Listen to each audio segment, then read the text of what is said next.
with Tim. We'd like to hear from Tim Maurer now, my brother Steve's oldest son. Go Tim! Yay! How are you guys doing? Good. So, I'm so grateful for you all coming out here tonight. It's a great time to celebrate the birthday of Grandpa. I think I was the first grandson, right? The first grandson? Yeah, we know.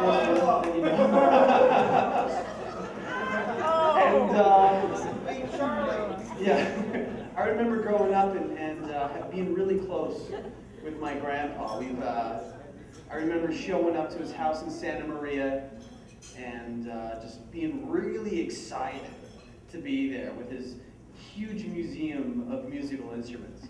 And I remember he was always like, "You gotta ask before you play." Because I would just go on and like hit the piano keys really hard. And he would always yell.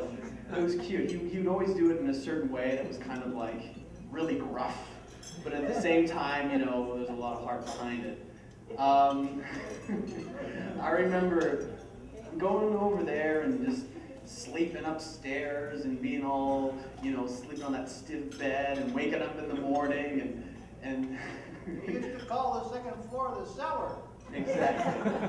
And then when he moved back to Lakewood, I remember going up into the attic and boxing with my cousins. He'd have all these boxing gloves. Oh, yes, And he'd say, just go up there and just hit each other around. Our parents were just walking around doing something or other. And all the cousins are just upstairs decking each other with boxing gloves.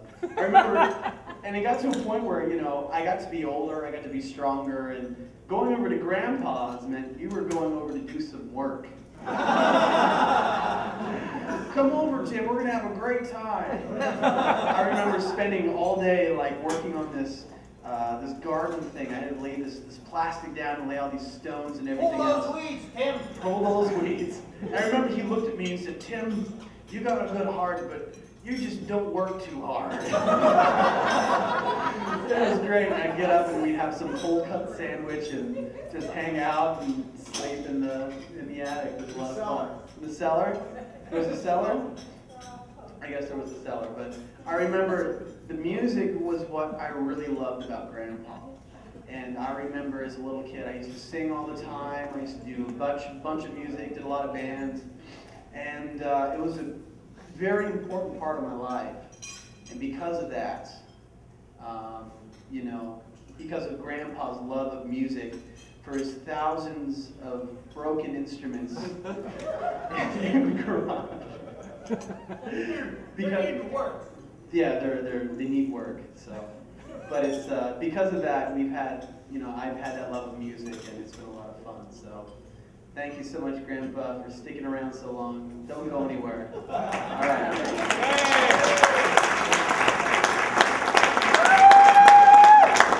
Next, we'd like to hear from Justin. Come on up, Justin. Justin is Paul's oldest son. He'd like to say a few words. He's number one, Charlie. Everybody, I'm number 2, grandson number 2. Thank you again for coming out tonight. Thanks to everybody giving words to Grandpa, who's 80. He doesn't look a year over 44.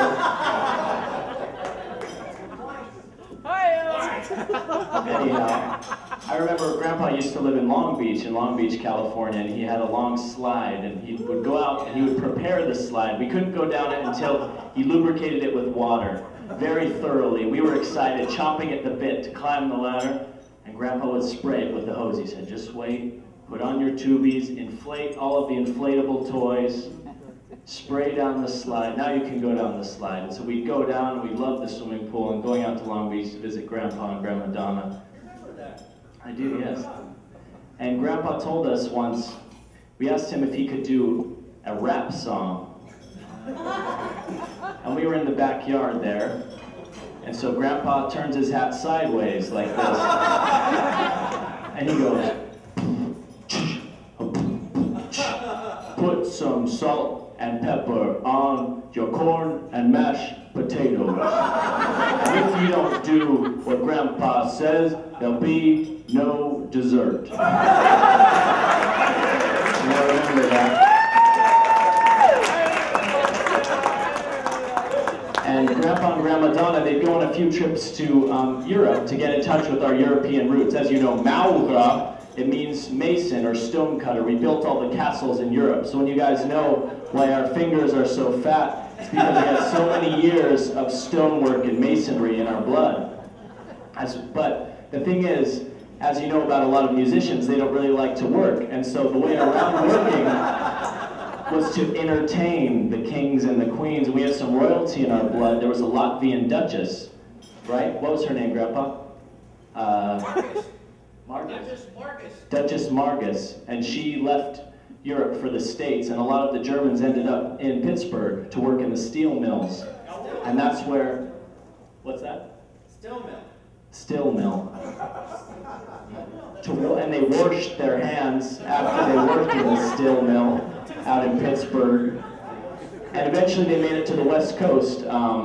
And you guys moved to Santa Monica to be near the cool weather, because Grandpa, for his work, he was working for McDonnell Douglas eventually, right? Jawohl.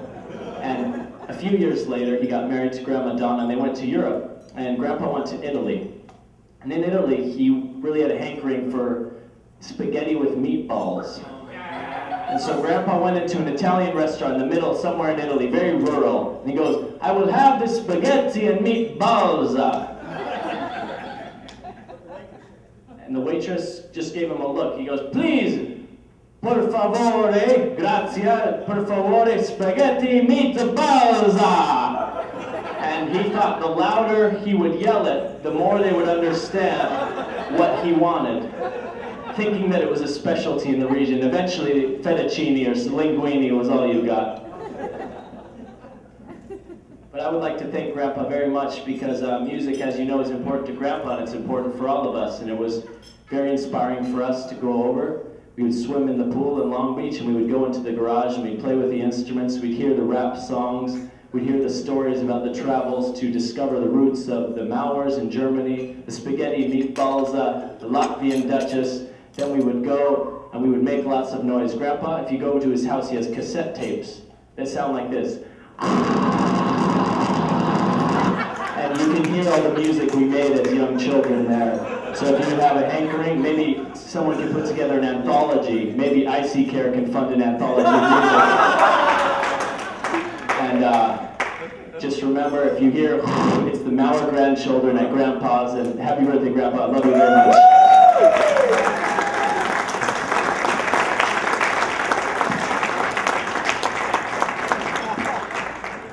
Thank you, Justin. Next, we'd like to hear from the illustrious number 5 son. Ross, come on up, sir. This is Donna's son.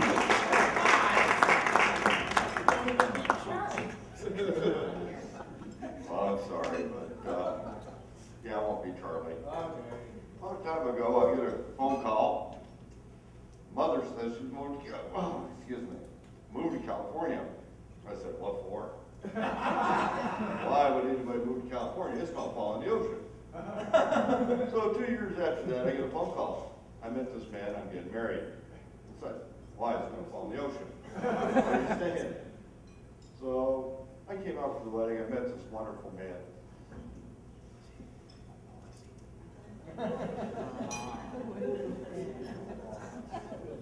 Oh, I see. He's not here now. This was my stepdad, Robert Maurer. He treated me like one of his own sons, and it impressed me. Then I saw the way he treated my mother, and I was really impressed. But then 2 years later, they bought a house on Sweetbriar. They said, "It needs painted." Well, Ross comes from Colorado again. He paints the house. I get done, we're looking at it. The HOA shows up. It's the wrong color. Repaint it. How high was the ladder, Ross? I don't know. We had to rent it. We moved it in the station wagon. Charlie learned to drive that. So I'm proud that Bob is my stepdad, and he treats everyone with respect. I love his love of music, and I really see he does have a lot of friends here. Thank you.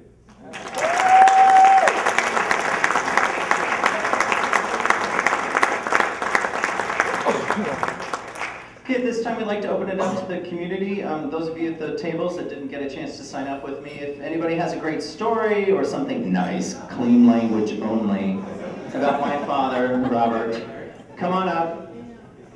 You know you want to say something. That's a good idea. Ha ha ha ha.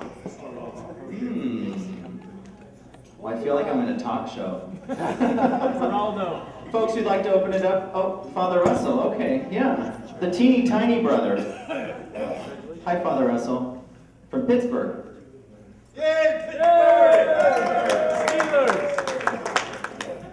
I can't crawl up on that stage. Come over here. Go ahead. Remember, I'm older. But this goes way, way, way back when we were both at elementary school. I was like in a kindergarten or first grade, and Bob was in higher grade. We had all sisters, the nuns and sisters in Catholic elementary school. So word was sent down to my teacher, Sister Louise Anderson, something about a note about Robert Maurer. She looked at the little boys and printed, Robert Maurer, is he a sibling to you? No, she didn't even use a big word like, is Robert by your relative? I said, no, sister. No, sister, he's just my brother. I didn't know at that young age a relative. I thought it was like cousins or something. And two important things in my life, especially my social life, Bob helped me with. Greg, he doesn't remember. It's not in this order, because I had to be ordered. Bob taught me how to drive in the streets of Sheridan.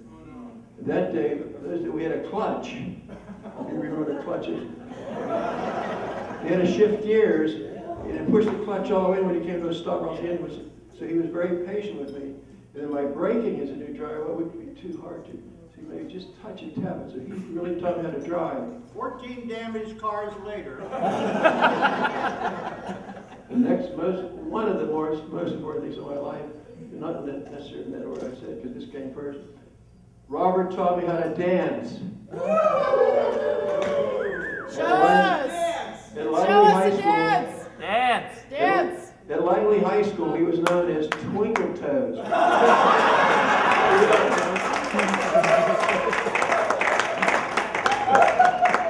We had dances back in those days, and we had fun in our high school days. We walked to other high schools.